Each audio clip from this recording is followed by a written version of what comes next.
Hello friend, नमस्ते।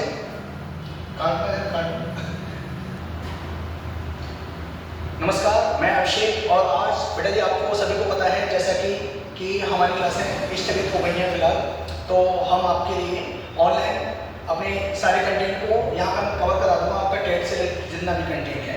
ठीक है, तो आज हम एडीएस का 13 प्रैक्टिस सेट, इससे पहले मैंने बहुत सारे प्रैक्टिस सेट आपको लगवा दिए हैं। आज 13 प्रैक्टिस सेट यहाँ पर करते हैं और हम कम से कम डेली 3 से 4 प्रैक्टिस सेटों को यहाँ पर कवर करा देंगे। ठीक है, चलिए तो स्टार्ट करते हैं। सभी को विजिबल हो जाना चाहिए बस। तो ये पहला क्वेश्चन है आपका। पहला क्वेश्चन क्या कह रहा है, किसी पाठ्यक्रम में तत्वों का चक्रण क्या कहलाता है? तो किसी पाठ्यक्रम में तत्वों का चक्रण क्या कहलाता है? तो ये कहलाता है हमारा जैव भू रासायनिक चक्र। ठीक है, तो आंसर क्या हो जाएगा? जैव भू रासायनिक चक्र आंसर हो जाएगा। नेक्स्ट क्वेश्चन देखते हैं, पर्यावरण एक स्रोत है, किसका स्रोत है? अध्ययन का, औषधि का, ऊर्जा का। तो बेटा ये सारे के सारे आंसर सही है हमारे। इनमें से क्या आंसर हो जाएगा? तो इनमें से सभी, यानी कि सारे के सारे एकदम सही आंसर है। सूर्य के चमकीले भाग को क्या कहते हैं? तो हमने आपको पता रखा है कि सूर्य के जो चमकीला भाग होता है वो कौन सा होता है? तो फोटोस्फीयर होता है। कौन सा होता है? फोटोस्फीयर। तो फोटोस्फीयर का आंसर हो जाएगा ऑप्शन ए। वायु का नापने वाले यंत्र किस नाम से जाना जाता है? तो वायु को किस नाम से? काफी इंपॉर्टेंट क्वेश्चन रहता है, काफी इंपॉर्टेंट क्वेश्चन रहता है। और ये बैरोमीटर होता है हमारा। ठीक है, तो बैरोमीटर से हम इसका पता लगाते हैं। चलिए, वायु नापने वाला यंत्र किस नाम से जाना जाता है? 6 क्वेश्चन हो चुका है हमारा। नेक्स्ट क्वेश्चन पे चलते हैं, 5 नंबर। निम्नलिखित में से कौन सी बायोडीजल की फसल है? तो मैंने आपको बताया था बायोडीजल फसल हमारी कौन सी है? जेट्रोफा। तो जेट्रोफा हमारा फाइनल आंसर हो जाएगा, जेट्रोफा। इसी का दूसरा नाम क्या है? तो इसी का दूसरा नाम है रतनजोत। ठीक है, तो इसी का दूसरा नाम क्या होता है? रतनजोत। तो जेट्रोफा को हम क्या बोलते हैं? रतनजोत कहते हैं। नेक्स्ट क्वेश्चन की बात करते हैं, कहां पर भागीरथी और अलकनंदा नदी के मिलने से गंगा बनती है? तो ये कौन सा है आपका? तो भागीरथी और अलकनंदा। भागीरथी अलकनंदा कहां पर बन रही है? तो देवप्रयाग। ठीक है, नेक्स्ट क्वेश्चन की बात करते हैं, देवप्रयाग हो जाएगा इसका आंसर। भारत में पेलिकन पक्षी कहां प्रजनन करते हैं? तो पेलिकन पक्षी इंपॉर्टेंट क्वेश्चन रहता है, आजकल पक्षियों से क्वेश्चन बनता है। ठीक है, मैंने आपको रोडविलर वगैरह बताया है, रेड रोडर वगैरह की। नीलापट्टू, तो नीलापट्टू पेलिकन पक्षी यहां पर पाया जाता है। नीलापट्टू कहां पे हमारा? तो आंध्र प्रदेश में। कहां पे पड़ता है? तो ये पड़ता है आपका आंध्र प्रदेश। आंध्र प्रदेश में पड़ता है। ठीक है, नेक्स्ट क्वेश्चन, कुंथुनकुलम। कुंथुनकुलम ये बेटा ये पड़ता है आपका तमिलनाडु। कहां पर पड़ता है? तमिलनाडु। यहां पर भी ये पक्षी पाया जाता है। तो दो ऑप्शन हो चुके हैं हमारे ऑलरेडी। अच्छा, उपयुक्त सही इसमें ऑप्शन है कोकारे बेलूर। कोकारे बेलूर ये आपका कर्नाटक में है। कहां पे है? तो ये कर्नाटक में। तो ये तीनों जगह पे पेलिकन पक्षी पाया जाता है। तो आंसर क्या हो जाएगा हमारा? फाइनल आंसर ऑप्शन डी हो जाएगा, उपयुक्त सभी। ठीक है, चलिए नेक्स्ट क्वेश्चन की बात कर लेते हैं। चलिए, क्वेश्चन क्या है, निम्नलिखित में से कौन सा भारत के 3 जैव विविधता हॉटस्पॉट में से एक है? तो मैंने आपको टोटल 4 जैव विविधता हॉटस्पॉट क्षेत्र बताए थे। ठीक है, जिसमें हमारा क्या अरावली हिल्स था? नहीं था। क्या खासी हिल्स था? नहीं था। ठीक है, कौन सा हो जाएगा? हिमालय। तो हिमालय आपका क्या है? तो जैव विविधता हॉटस्पॉट में से एक है। टोटल मैंने आपको 4 बता रखे हैं। नेक्स्ट क्वेश्चन की बात करते हैं। चलिए, तो नेक्स्ट क्वेश्चन हमारा क्या कह रहा है, भारत में जल संकट का प्रमुख कारण क्या है? तो भारत में जल संकट का अगर प्रमुख कारण पूछे तो क्या हो जाएगा? तो जल संकट का सबसे बड़ा कारण क्या है कि जल संकट क्यों आ रहा है? तो नगरीकरण हो रहा है। क्या हो रहा है? तो नगरीकरण हो रहा है। तो नगरीकरण के चक्कर में, नगरीकरण की वजह से ये हमारा क्या हो रहा है? विश्व में जल संकट का प्रमुख कारण यही बन रहा है। ठीक है, नेक्स्ट, निम्न में से किस स्तर से नीचे जाने पर ओजोन परत में क्षेत्र की संख्या दी जाती है? ओजोन परत, मैंने आपको बताया था कि ओजोन परत जो है हमारी, ये कौन से मंडल में पाई जाती है? तो अगर गुड़ ओजोन की बात करते हैं, गुड़ ओजोन, तो गुड़ ओजोन पाई जाती है ट्रोपोस्फियर यानी क्षोभ मंडल में। तो गुड़ ओजोन पाई जाएगी क्षोभ मंडल में। ठीक है, और एक हमारी बैड ओजोन पाई जाती है क्षोभ मंडल में। और गुड़ ओजोन किस में पाई जाती है? तो ये बैड ओजोन है, सॉरी, यहाँ पे ये गुड़ ओजोन पाई जाएगी समताप मंडल, समताप मंडल। ठीक है, और गुड ओजोन पाई जाती है क्षोभ मंडल, सॉरी बैड ओजोन पाई जाती है क्षोभ मंडल में। क्षोभ मंडल ये आपकी बैड ओजोन है। तो बैड वाली ओजोन हमारी क्षोभ मंडल में पाई जाती है, और गुड ओजोन की बात करें तो ये हमारे समताप मंडल में पाई जाती है। बेटा जी इसका 200 डी ये ऑप्शन है। ठीक है, तो इससे नीचे का हो जाएगा इसकी ओजोन परत की जो मोटाई मापी जाती है, परत की मोटाई। तो परत की मोटर, ये मापी जाती है आपकी इसमें डॉप्शन। ये भी क्वेश्चन आ जाता है एग्जाम में, ठीक है। चलिए नेक्स्ट क्वेश्चन में, भारत में प्रथम बायोगैस संयंत्र कहाँ स्टार्ट हुआ? तो दिल्ली में स्टार्ट हुआ था सबसे पहला। अगर बात करता है प्रथम बायोगैस संयंत्र कहाँ पे स्टार्ट हुआ है, तो दिल्ली यानी दिल्ली में हुआ है।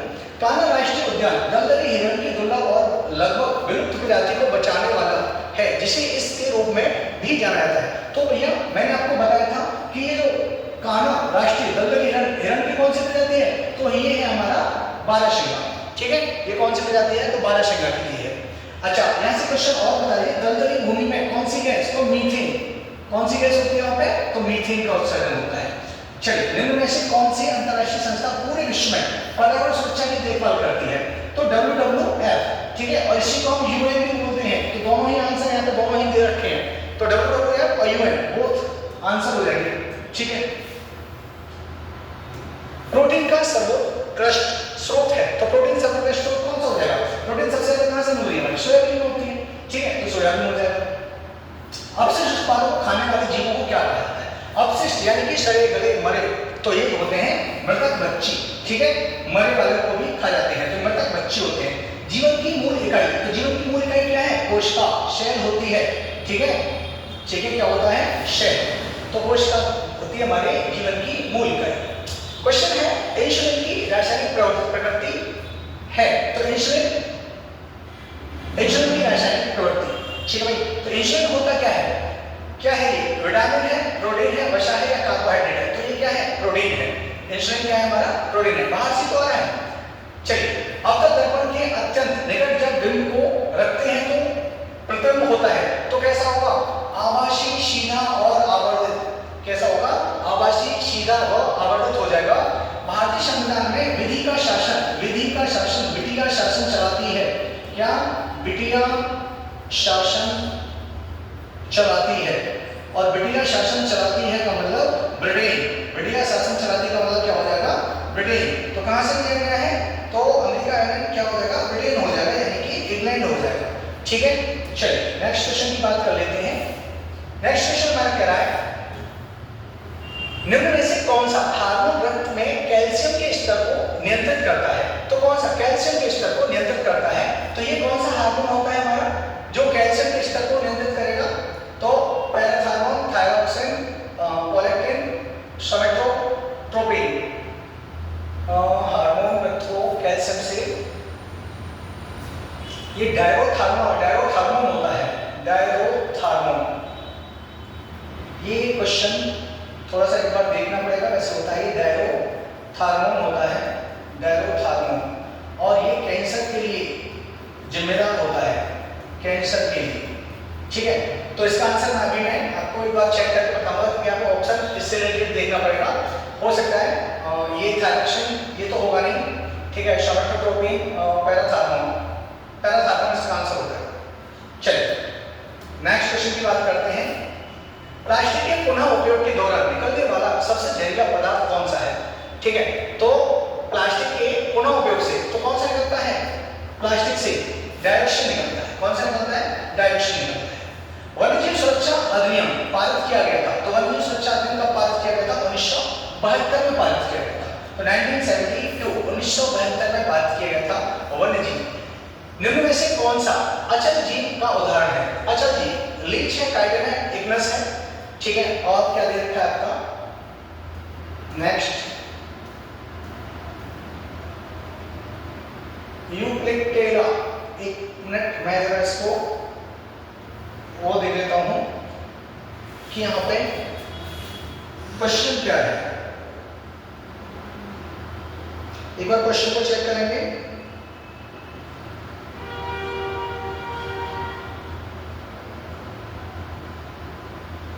अचल जीव का उदाहरण पूछा गया है इसमें।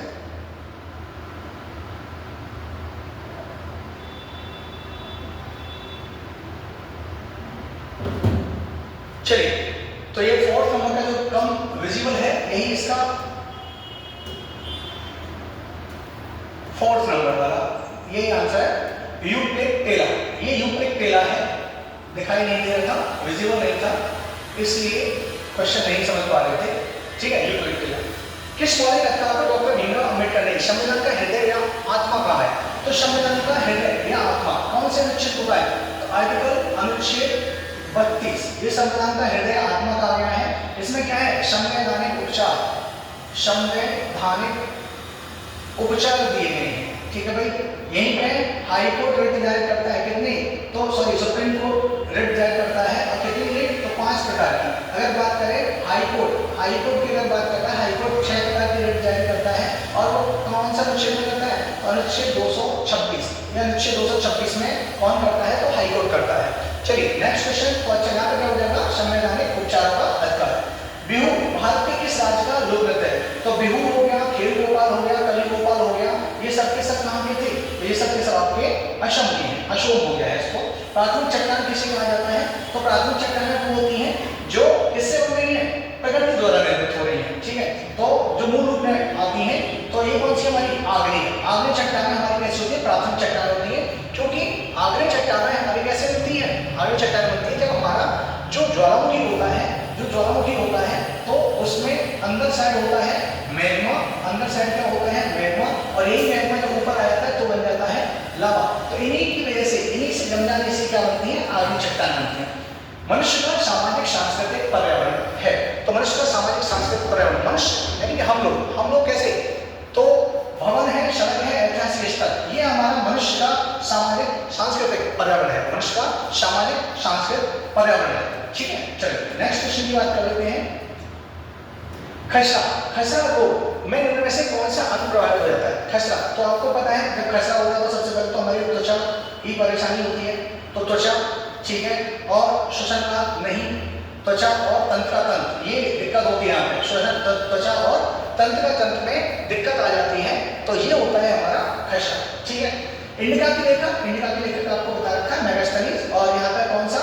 तो मौर्य समाज की, मौर्य साम्राज्य, तो मौर्य साम्राज्य की इसने सारी बातें इसमें बताई हैं इंडिका में। और मौर्य साम्राज्य को कितने भागों में विभाजित बताया है? तो 7 भागों में विभाजित। ठीक है, 7 भागों में विभाजित किसने बताया है? तो इंडिका, ये मेगास्थनीज। ये कौन था? राजदूत था, किसका? सेल्यूकस निकेटर का। तो सेल्यूकस निकेटर का राजदूत था। सेल्यूकस निकेटर का कौन था? राजदूत था। ठीक है भाई, तो ध्यान रखना। तो इंडिका, मेगास्थनीज।